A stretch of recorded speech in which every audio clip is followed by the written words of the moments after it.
principles are so important, and an ethical leader prioritizes principles over personal gain, and his or her value continuously enhanced over time. If you think that you're going to run this on a rules basis, you'll find consistently the rules are insufficient. You've got to ultimately rely on the principles. So the whole point of the board meeting is to deliberate on and to decide on matters within the ambit or the scope of the board. So Section 73 goes further to talk about how resolutions and voting is done. Each director has one vote, and a majority of votes in favor of a resolution means that the matter is approved. When you damage a relationship, you are unethical.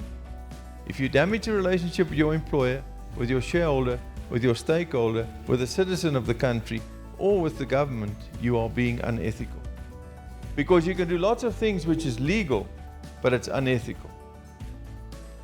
If you are competent and not ethical, chances are you will commit sooner rather than later one of the sins that will actually nullify your competence.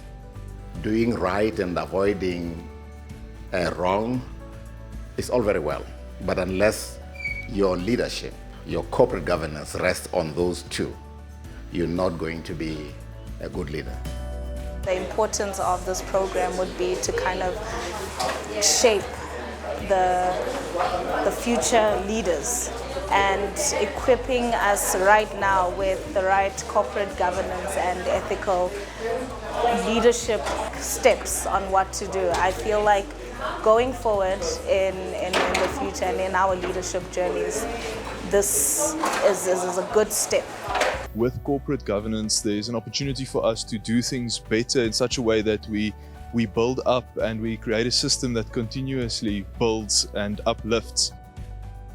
I think we learned a lot about corporate governance, the creation of sustainable businesses that are stable, that will last generations, that we can hand over to our children for the future as well.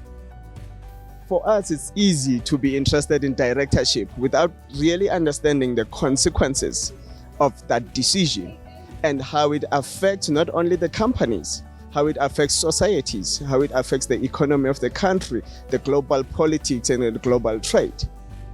We certainly have a leadership gap in our continent, in our country, and this is an opportunity for young aspiring leaders, but also for seasoned leaders to start engaging on principles of leadership that will address this gap and hopefully have a positive impact on our future prospects as a country and a continent.